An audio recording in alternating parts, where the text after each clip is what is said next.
Bismillahirrahmanirrahim. Alhamdulillah ve salatu ve selamu ala Resulillah. Hurmatlı musulman bir tuğandar. Allah subhanahu wa ta'ala bardığımızda jaratıp, bizden jürögübüzgө iman berip, bizden başыбызга bir neçelegen жоопкерчиликтерди жүктөп, кээ бир нерселерди bizge farz kılıp koygun. Oşo farzlardan içinde en uluğu bolgon, en Allah Ta'alaga jagımdуу bolgon bul namaz oku farzı. Hurmatlı bir tuğandar, Kuday Ta'alaga şükürler bolsun. Mına bir günde 5 vakit namazды okuğanda Allah Ta'ala bizge farz kılgan. Bul farzdı kajerde kılgan. Peygamberimiz sallallahu aleyhi ve sellem ömründe mına peygamberçilik gelgenden keyin uşunday kıyınçılık, en köp kıyınçılıkta peygamberimiz tartkan. Din yolunda en köp hareketli, Allah yolunda en köp azaptı peygamberimiz tartkan. Har bir adamdın imanın uşu bizden günübüzgө çeyinki, bizden keyin kıyamatga çeyinki gele turgan ar bir ümmetinin, ar bir adamdın azabın tartıp oşonu oylanyp, oşondoy bir peygamber bolgon. Oşon üçün Allah subhanahu wa ta'ala bilesler Mi'raj bayağı peygamberimizni alıp asmanga götürüp uşunday bir sıyılıktardı görsetken. Oşol uçurlarda, asmanga çıkkan uçurlarda, oşol jerde mına namazdı Allah subhanahu wa ta'ala beylek kılıp bergen urmatlı bir tuğandar. Biz bir ödön beylek alsak, bir kitap alsak, uşu kitapti daima okup jursak, oşo beylek bergen kişi dağı bizge men bergen belegimde kadırla barıqta okup jüröt dep adamdın jürögüne sүйünüç kelet. Oşo sıyaqtı Allah subhanahu wa ta'ala dağı bizge namazdı beylek kılıp berdi. Oşondoy ulu zat, ulu nerseni bizge beylek kılıp berdi. Peygamberimizga beylek kılıp bergeni ar bir ümmetine, ar bir musulmanga belegi. Oşonu okugan sayın, namazdı uşunday daima okugan sayın Allah Ta'ala'nı sүйündüre turgan ulu ibadat. Peygamberimiz sallallahu aleyhi ve sellem bunyal islamu ala khams. İslam dini 5 nersenin 5 türküktün üstünde kuruldu dep. Birinci, la ilahe illallah Muhammedur Resulullah dep.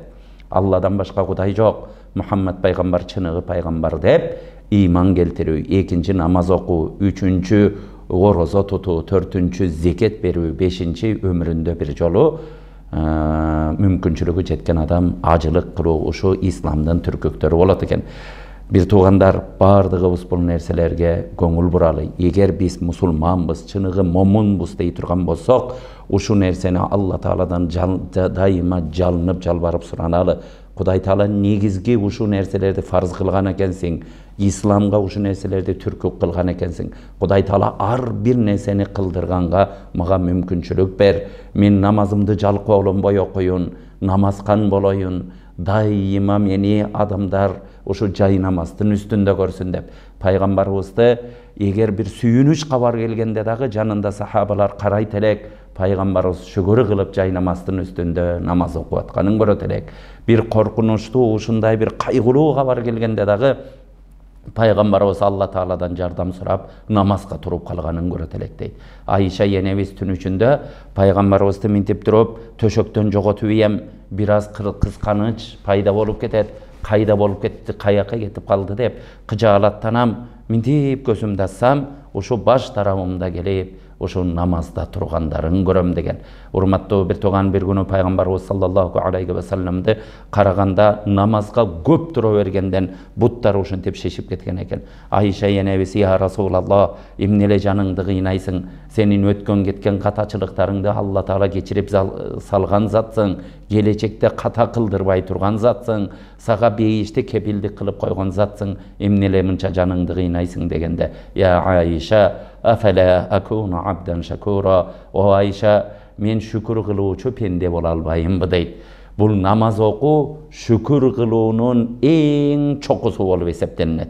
Bu bizden Allah Ta'ala bergen densoğluğa, Allah Ta'ala bergen nimatqa, Allah Ta'ala görsetip atkan jakşılığa, Allah Ta'ala berip atkan uyda çuruldap жүрgön, ündörün okkan sayın biz uşu jürögübüz kuvanıp, gözdörübüzdün karegi bolgon baldarыбызга kılgan şükür, jaşoobuzga kılgan, türүүлükke kılgan şükürdün bardığının en çokusu bul namaz bola turmatlı bir tuğandar. Namazga bekem boluu bul musulmandın en negizgi mildeti. Peygamberimiz sallallahu aleyhi ve sellem as-salatu imaduddin, namaz dindin tiregi deydi. Kimde kim al dindin tiregin kurgan bolsa dinin kurgan boldu. Namazды kim kurgan bolsa, namazды kim orduna koygan bolsa, namazды kim okugan bolsa al dindin tiregin orduna koydu. Kimde kim namazды buzup salgan bolsa al dindin tiregin, dininin tiregin bozup saldı degen. Peygamberimiz sallallahu aleyhi ve sellem'de bir hadiste sahabalarga silerдің eşeğinlerдің алдында тынымсыз жанағында мында шарақтаған су ағып тұрса, ошол жерден bir адам күндө 5 мал жуынып тұрса, ошонун денесинде кир калабы? Жок я Расулаллах, калбайт дегенде, намаз дагы ошо сыяктуу. Намазды окуган сайын силердин күнөөлөрүңөрдү ошондой кечирип турат деген. Урматтуу бир туугандар, biz insan ekенбиз, пенде экенбиз, билип билбей, ойлонуп, пикирибиз, мээбиз менен, тилибиз менен, колубуз менен, оюбуз менен, бирөөгө кылган мамилебиз менен тынымсыз күнөө кылып тура турган бир жандык болуп эсептелинебиз. Бирок пайгамбар саллаллаху алейхи ва саллям 5 убакыт намаз дейт. Cuma namazdan Cuma namazga çeyinki uçur, Ramazan ayынан Ramazan ayına çeyinki uçur. Uşu 5 vakit erteң менен баамдатты окудуңуз, пешинге чейин кылган күнөөңүздү баамдатты окуп туруп пешинде окусаңыз, ошонун ортосунда күнөөлөр жуулуп турат. Пешинден кийин асырга чейин бир күнөө кылган болсоңуз, асырда окканда ортосу жуулуп турат дейт. Эми андан дагы чоңураак күнөөлөр болот экен. Бул Cuma namaz деген улуу бир намазыбыз бар. Ошого муктаж болуп калганда кээ бир күнөөлөрүбүз болот экен. Бул жуманы окудуңуз, келечек жума намазды окуганда 2 жуманын ортосунда кылган кээ бир күнөөлөрүңүздү кечирет экен. Ошо сыяктуу Рамазан айы, айылардын султаны болгон Рамазан айы, бир Рамазанды жакшы эч кемчиликсиз туттуңуз, ошо Рамазан айында Куран окудуңуз, түндөлөрү таравих окудуңуз, күндүздөр орозо туттуңуз, экинчи Рамазанга чейинки кылган күнөөлөрүңүздү кээ бир ошо bir çoңыраак күнөө болсо дагы экөөнүн ортосу кийинки Рамазанда тутканыңызда ал Рамазан ошону жууп кетет экен. Бардыгыбыз эгер намаз окуган болсок, дайыма ден соолуктуу да болобуз. Эмне үчүн аталарыбыз ооруган эмес, урматтуу бир тууган? Азыр медицинанын ушундай күчөп турган учурларында 40 этаж больницалар, адамдар дагы ошол жерде очерет болуп турат. Кажерде больница ачылса, ошол жерге барып тыгылып алып атат. Эмне үчүн? Намаздын жоктугу ушу нерсеге алып барып атат. Пайгамбарыбыз саллаллаху алейхи ва саллям "Солли фа инна салата шифаун". Сен намаз окугун, анткени намаз бул ден соолукка шыпа деген, урматтуу бир туугандар. Дайыма намаздарыбызды ата энелерибиз, чоң энелерибиз ошондой тети тоолордун баштарында жашап, ушундай мүмкүн эмес, шарты жок чатырларда, боз үйлөрдө жашап дагы эч бир азыркыдай ооруну ошол учурларда көргөн эмес экен. Анткени алар дайыма намаз окуйт эле, дайыма баамдаттарга турат эле, Алла Таалага жалынып жалбарат эле. Урматтуу бир туугандар, бардыгыбыз намазга көңүл буралы. Пайгамбарыбыз саллаллаху алейхи ва саллям ошо Миражга чыккан учурларында Алла Тааладан белек кылып алды.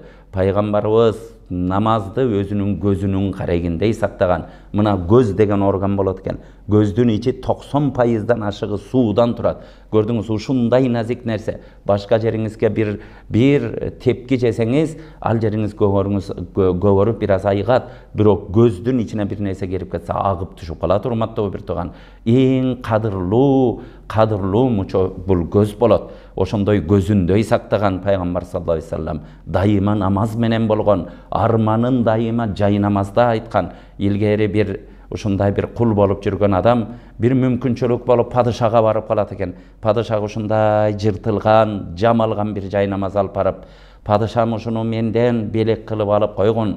Сен да падышасың, сенин кудуретиң жете турган нерсе бар, бирок сен дагы пендесиң, сенин да бир жерде кудуретиң ал нерсеге жетпей калат. Ошол учурларда эң кудуреттүү зат болгон, бардык нерсеге кудурети жете турган Алла Таалага ушу жай намазды ортомчу кылып туруп, салып ошонун үстүндө Алла Таалага жалынып жалбаргың деп ошону белек кылган экен. Урматтуу бир туугандар, намаздын канчалык өйдө турарын бардыгыбыз ушу окуялардан үлгү алып сезели. Пайгамбарыбыз саллаллаху алейхи ва саллям Бұл дүниеден өтөрдө дагы эң акыркы ушу эриндери кыбыраганда ас-сала деп дүние менен кош айтышып атканда дагы намаз деп туруп дүние менен коштошкон. Пайгамбарыбыз өлүм төшүгүндө жатканда Айша энебиздин үйүндө эле ушинтип туруп пайгамбарыбыз намазга чыга албай калды.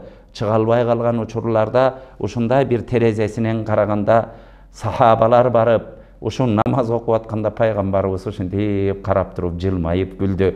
Пайгамбарыбыздын жашоодогу эң акыры жылмайышы намаз окугандарды карап туруп жылмайган. Урматтуу бир тууган, биз дагы пайгамбарыбыз кыяматта бизди жылмайып тосуп алсын деген чынык ишеничибиз болгон болсо намаздарыбызга бекем бололу. Бир күнү пайгамбарыбыз саллаллаху алейхи ва салламды сахабалар ушундай дейт. Бизге ушундай хутба кылып атты дагы: "Валлази нафси биядихи, валлази нафси биядихи, валлази нафси биядихи". Менин жаным анын колунда аманат болгон Алла Таалага касам ичем деп 3 жолу кайталаганда биз ушундай таң калып калдык. Эмне үчүн эле арт артынан касам ичип атат деп.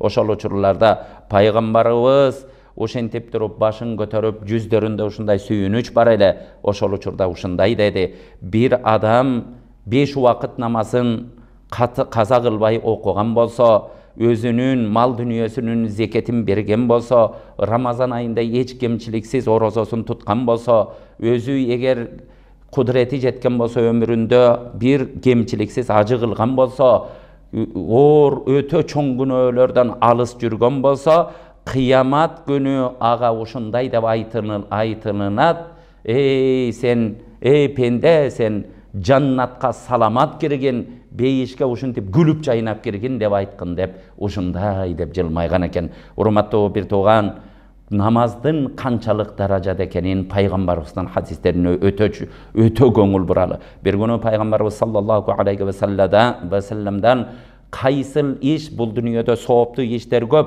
ошо сооптуу иштердин эң улугу, эң абзали, эң бийиги кайсы дегенде пайгамбар саллаллаху алейхи ва саллам ас-салату ала вактиха, намазды өз убагында окуш деген. Андан кийин кайсы? Биррул валидайн, ата энеге жакшылык кылыш деди. Андан кийин кайсы? Ал жихаду фи сабилилlah, Аллах жолунда ибадат кылууда, Аллах жолунда кызмат кылууда, өзүңдүн напсиң менен урушуп жихад кылуу деген пайгамбар саллаллаху алейхи ва саллам. Урматтуу бир тууган, сооптуу иштерди биз толгон токоюн билебиз. Ошо толгон токой иштердин эң улугу ушу намаз болорун жүрөгүбүзгө түйүп алалы. Пайгамбарыбыз да бир хадисте кыямат күнү адам баласы эң биринчи сурак бере турган иши кайсы десе, сурак бере турган иши бул намазынан сурак берет дейт. Намазыңды кандай окудуң, эмне үчүн каза кылдың деген эң биринчи намазынан гана сурак берет. Эгер намазы дурус болгон болсо, бардык иши дурус болот. Эгер намазында суракта жаңылып, намазында бир кемчиликтер болгон болсо, анын бардык иши кемчиликтүү болот деген пайгамбарыбыз саллаллаху алейхи ва саллам. Дагы бир хадисинде, урматтуу бир туугандар, биз күндүзгү намаздарды окуп атабыз. Ар бирибиз ден соолугу бар өзгөчө адамдарга, жаштарга кайрыларыбыз.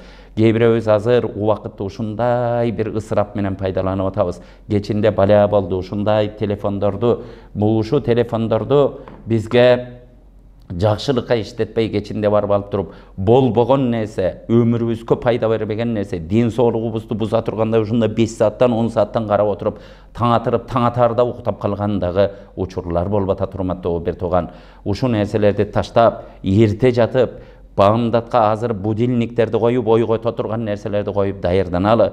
Баамдат намазын дайыма окуганга аракет кылалы.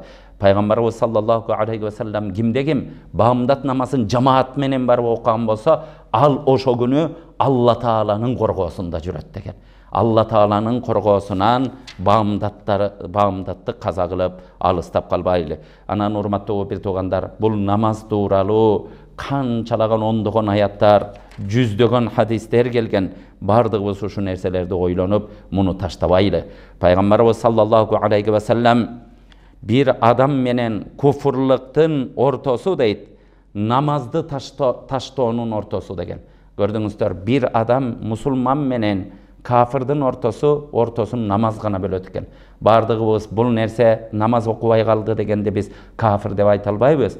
чоң күнөөкөр деп айтабыз. Биздин акыйдабыз ага жол бербейт. Чоң күнөөкөр, бирок ошо намазды атайлап таштап койгон бул кафирдин ишин кылып атат деп айта алабыз. Кээ бир мусулмандарыбыз бар, кафирдин сыпаты менен сыпаттанып алган. Ушунда Алладан алыс болгон, Алланы таңгандардын сыпаты менен сыпаттанып алгандар да бар. Ошо намазды таштап коюлу, атайын Алла Таалага ушинтип кас болуп, душман болуп таштап коюу кафирдин сыпаты менен сыпаттанып калган болот. Пайгамбарыбыз саллаллаху алейхи ва саллям ошо Ми'ражга чыгып баратканда өзү хадисинде айтат: "Менин үммөтүмдөн ушундай бир адамдар көрсөтүлдү" дейт. Ушундай Жибраил алейхиссалам мени асманга көтөрүп баратканда, ушундай карасам өзүнүн баштарын өздөрү таш менен жарып атты.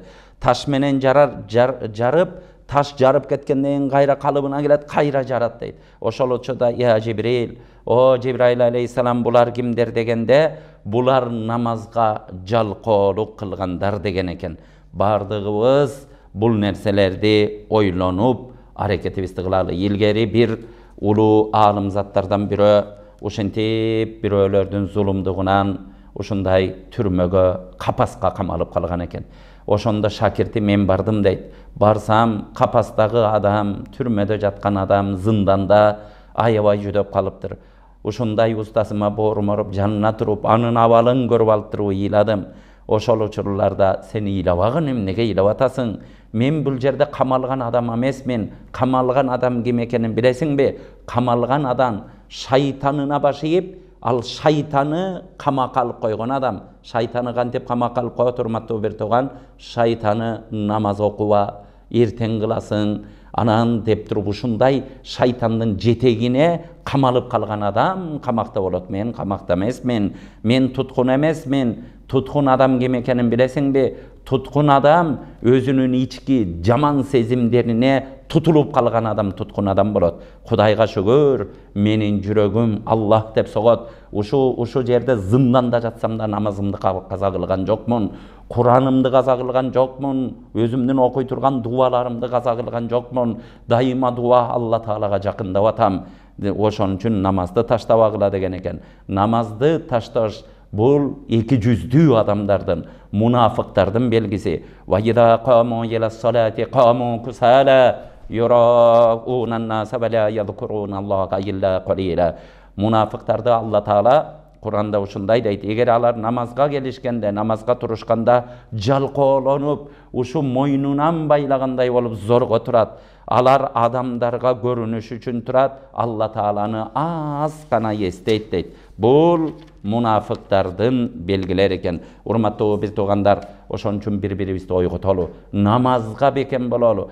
Башка нерселерди азыр тиги арам, бу арам деп коюп туруп, анан ар жерде кайчу бул болбойт дейбиз. Бирок эң негизги арамдын да чокусу боло турган нерсе эмне? Намазды таштап коюу, намазды убактысын өткөрбөйбү, намазга бекем бололу. Урматтуу бир туугандар, калганын да Алла Таала бекемдейт. Бардыгыбызды сеждени сүйө турган, Алла Таалага баш ийүүнү сүйө турган, Алла Таалага ибадат кылууну сүйө турган жүрөктү Кудайым ар бир инсанга насип кылсын.